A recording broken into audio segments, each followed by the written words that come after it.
مولاي صل وسلم دائما أبدا على حبيبك خير الخلق كل. മർഹബൻ. പ്രിയപ്പെട്ട കൂട്ടുകാരെ, ഇന്നത്തെ വീഡിയോയിൽ 7ാം ക്ലാസ്സിലെ ലിസാനുൽ ഖുർആനിൽ നിന്നുള്ള എന്തെല്ലാം കാര്യങ്ങളാണ് നമുക്ക് പഠിക്കേണ്ടത് എന്ന് നോക്കാം. 1. നായിബ് ഫായില്. എന്താണ് നായിബ് ഫായില്? അത് എവിടെയാണ് വരുന്നത്? അതിൻ്റെ ഇഅ്റാബ് എന്താണ്? ഈ കാര്യങ്ങളാണ് ഈ പാഠത്തിൽ നാം മനസ്സിലാക്കേണ്ടത്. നായിബ് ഫായിൽ എന്ന് പറഞ്ഞാൽ ഫായിലിൻ്റെ സ്ഥാനത്ത് വരുന്നത് എന്നർത്ഥം. മറ്റൊരു കാര്യം, എന്താണ് അതിൻ്റെ ഇഅ്റാബ്? ഇഅ്റാബ് എന്നാൽ നിങ്ങൾക്കറിയാം, റഫ്, നസ്ബ്, ജർ. മറ്റൊരർത്ഥത്തിൽ ഫതഹ്, കസ്ർ, ലം. അപ്പോൾ എന്താണ് നായിബ് ഫായിലിൻ്റെ ഇഅ്റാബ്? അത് റഫ്ആണ്. കാരണം ഫായിലിൻ്റെ ഇഅ്റാബ് റഫ്ആണല്ലോ. എപ്പോഴാണ് നായിബ് ഫായിൽ വരുന്നത്? മജ്ഹൂലായ ഫീലിൻ്റെ ശേഷം. പാഠഭാഗത്തിലെ ഖുലിഖ എന്നുള്ളതും റുഫിഅ എന്നുള്ളതും മജ്ഹൂലായ ഫീലുകളാണ്. അപ്പോൾ ഈ മജ്ഹൂലായ ഫീലിൻ്റെ ശേഷമാണ് നായിബ് ഫായിൽ വരുന്നത്. അപ്പോൾ അതിൻ്റെ ഫായിൽ എവിടെ? ഫായിലിനെ മറയ്ക്കപ്പെട്ടു. അതുകൊണ്ട് തന്നെയാണ് ആ ഫിയലിന് മജ്ഹൂലായ ഫിയൽ എന്ന് പേര് കൊടുത്തത്. അതിനെ നേരെ മഅറൂഫാക്കി പറയുകയാണെങ്കിൽ ഖലഖല്ലാഹുൽ ഇബ്ല, അള്ളാഹു ഒട്ടകത്തെ സൃഷ്ടിച്ചു. അപ്പോൾ ആ ഇബ്ല എന്നുള്ളത് അവിടെ മഫൂലും ബിഹിയാണ്. ഖുലിഖത്ത് എന്ന് മജ്ഹൂലാക്കി പറയുമ്പോഴും ഇബ്ല എന്നുള്ളത് മഫൂലും ബിഹി തന്നെയാണ്. പക്ഷേ അത് ഫായിലിൻ്റെ സ്ഥാനത്ത് വന്നതുകൊണ്ട് അതിന് നായിബ് ഫായിൽ എന്ന് പേരും കൊടുത്തു. നമുക്ക് രണ്ടാമത്തെ കാര്യം നോക്കാം. മഫൂലും ഫീഹിയെ സംബന്ധിച്ചാണ്. ആദ്യമേ മനസ്സിലാക്കുക, മഫൂലും ഫീഹി എന്നുള്ളത് ലർഫാണ്. ലർഫ് എന്നാൽ ഒന്നുകിൽ സമയത്തെക്കുറിച്ചായിരിക്കും, അല്ലെങ്കിൽ സ്ഥലത്തെക്കുറിച്ചായിരിക്കും. പാഠഭാഗത്തിലെ ഒരു ഉദാഹരണം നോക്കാം. റഹൽതു ഇലാ ബഗ്ദാദ ബുക്റത യൗമിൽ ഖമീസി.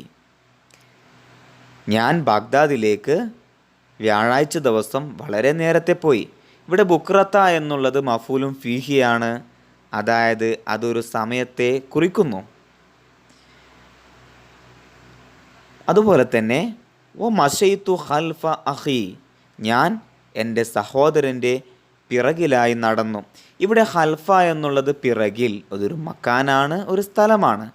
അതായത് മഫൂലും ഫീഹി ഒന്നെങ്കിൽ ഒരു സമയമായിരിക്കും, അല്ലെങ്കിൽ ഒരു സ്ഥലമായിരിക്കും. ഇങ്ങനെയുള്ള മഫൂലും ഫീഹിക്ക് ഇഅ്റാബ് നസ്ബാണ്. എല്ലാ മഫൂലിൻ്റെയും ഇഅ്റാബ് നസ്ബ് തന്നെയാണ്. അത് പ്രത്യേകം മനസ്സിലാക്കുക. ഓരോ അവസ്ഥയനുസരിച്ച് ആ മഫൂലിൻ്റെ പേരുകൾ മാറുന്നു എന്ന് മാത്രം. ഇനി നമുക്ക് അടുത്ത മഫൂൽ നോക്കാം. മഫൂലുൽ ലഹു. എന്താണ് മഫൂലുൽ ലഹു? എന്താണ് അതിൻ്റെ ഇഅ്റാബ്? ഇഅ്റാബ് ഞാൻ പറഞ്ഞല്ലോ, എല്ലാ മഫൂലിൻ്റെയും ഇഅ്റാബ് എന്ത് തന്നെയാണ്? നസ്ബ് തന്നെയാണ്. ആ ചോദ്യം ആരും തെറ്റിക്കാൻ പാടില്ല. അപ്പോൾ ഒരു ഉദാഹരണം നോക്കാം. പാഠഭാഗത്തിലെ ജാൽ ഉസ്താദു ഫഖുംന ഇജ്ലാലല്ലഹു. ഉസ്താദ് വന്നു, അപ്പോൾ ഞങ്ങൾ എല്ലാവരും അദ്ദേഹത്തെ ബഹുമാനിച്ചുകൊണ്ട് എഴുന്നേറ്റു നിന്നു. മറ്റൊരു ഉദാഹരണം, വദഅൽ ഉസ്താദു റഗ്ബതൻ ഫിശ്ശിഫായി. ഉസ്താദ് ദുആ ചെയ്തു. റഗ്ബതൻ അതിയായി ആഗ്രഹിച്ചതിനു വേണ്ടി, ഫിശ്ശിഫായി രോഗം സുഖപ്പെടുന്നതിൽ. ഇവിടെ റഗ്ബത്തൻ എന്നുള്ളതും ഇജ്ലാലൻ എന്നുള്ളതും മഫൂലുൻ ലഹു ആണ്. അതിൻ്റെ ഇഅ്റാബുകൾ നസ്ബാണ്. അപ്പോൾ എന്താണ് മഫൂലുൻ ലഹു? മസ്ദറുൻ യുബയ്യിനു സബബ വുഖൂഇൽ ഫിഅലില്ലദീ ഖബ്ലഹു. അതായത് പ്രവർത്തനം നടന്നതിൻ്റെ കാരണത്തെ വ്യക്തമാക്കുന്ന മസ്ദറാണ് മഫൂലുൻ ലഹു എന്നുള്ളത്. അപ്പോൾ രണ്ട് കാര്യങ്ങൾ നമ്മൾ പ്രത്യേകം മനസ്സിലാക്കണം. മസ്ദറാണ് മഫൂലുൻ ലഹു, മാത്രമല്ല ഒരു പ്രവർത്തനത്തിൻ്റെ കാരണത്തെ വ്യക്തമാക്കുന്ന മസ്ദർ കൂടിയാണ്. അപ്പോൾ നമുക്ക് ഈ രണ്ട് വസ്തുതകൾ വെച്ചുകൊണ്ട് മഫൂലുൻ ലഹുവിനെ തിരിച്ചറിയാൻ കഴിയും. ഇനി നമുക്ക് അടുത്ത മഫൂലിനെ നോക്കാം. അതേതാണ്? മഫൂലുൻ മുത്ലഖാണ്. എന്താണ് മഫൂലുൻ മുത്ലഖ്? ആദ്യമേ പറയട്ടെ, മഫൂലുൻ മുത്ലഖ് എന്നുള്ളത് മഫൂലുൻ ലഹു പോലെ മസ്ദർ തന്നെയാണ്. പക്ഷെ 3 കാര്യങ്ങൾ ഇവിടെ ശ്രദ്ധിക്കേണ്ടതുണ്ട്. ചെറിയ കാര്യങ്ങളാണ്. അതൊന്നുകിൽ എങ്ങനെയുള്ള മസ്തറായിരിക്കും? ഫീലിൻ്റെ ഇനത്തെ വ്യക്തമാക്കുന്നതായിരിക്കും. അതായത് ലാ തഖുദ് ഖുഊദൽ ഖൽബി, നായയുടെ ഇരുത്തം നീ ഇരിക്കരുത്. ഇവിടെ ഇരിക്കരുത് എന്നുള്ളതിനെ വ്യക്തമാക്കുന്നത് ഖുഊദ് എന്നുള്ള മസ്തറാണ്.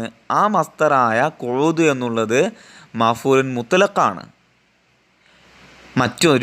മറ്റൊരു രീതി ലി തൗക്കീദിൽ ഫിഅലി, പ്രവർത്തനത്തെ ശക്തിപ്പെടുത്താൻ വേണ്ടിയിട്ട്, പ്രവർത്തനം ചെയ്തു എന്നുള്ളത് ഉറപ്പിക്കാൻ വേണ്ടിയിട്ടുള്ള.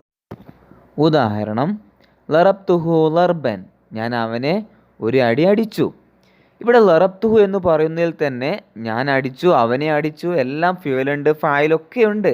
പക്ഷേ ലർബൻ എന്ന് പറഞ്ഞത് അതിനെ ശക്തിപ്പെടുത്താൻ വേണ്ടിയിട്ടാണ്, ആ പ്രവർത്തനം നടന്നു എന്ന് ഉറപ്പിക്കാൻ വേണ്ടിയിട്ടാണ്. മൂന്നാമത്തെ ഒരു ഉദാഹരണം നോക്കാം. മൂന്നാമത്തെ ഇനത്തിൻ്റെ ഉദാഹരണം അത്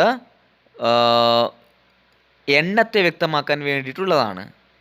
സജത്തു സജിദത്തേനി, ഞാൻ 2 സുജൂദുകൾ ചെയ്തു.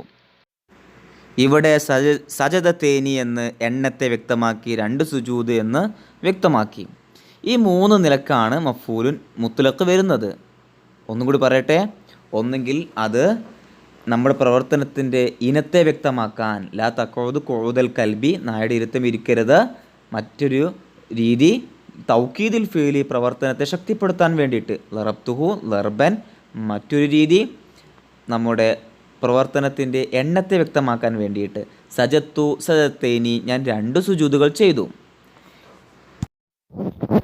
കൂട്ടുകാരെ, ബാക്കി പാഠങ്ങളുടെ പ്രധാനപ്പെട്ട കാര്യങ്ങൾ അടുത്ത വീഡിയോയിൽ ചെയ്യാം. വീഡിയോ ഇഷ്ടമായെന്ന് കരുതുന്നു. ഇഷ്ടപ്പെട്ടാൽ ലൈക്ക് ചെയ്യുക, സബ്സ്ക്രൈബ് ചെയ്യുക, കൂട്ടുകാരിലേക്ക് ഷെയർ ചെയ്യുക. അടുത്ത വീഡിയോയിൽ വീണ്ടും കാണുന്നത് വരെ ശുക്രൻ.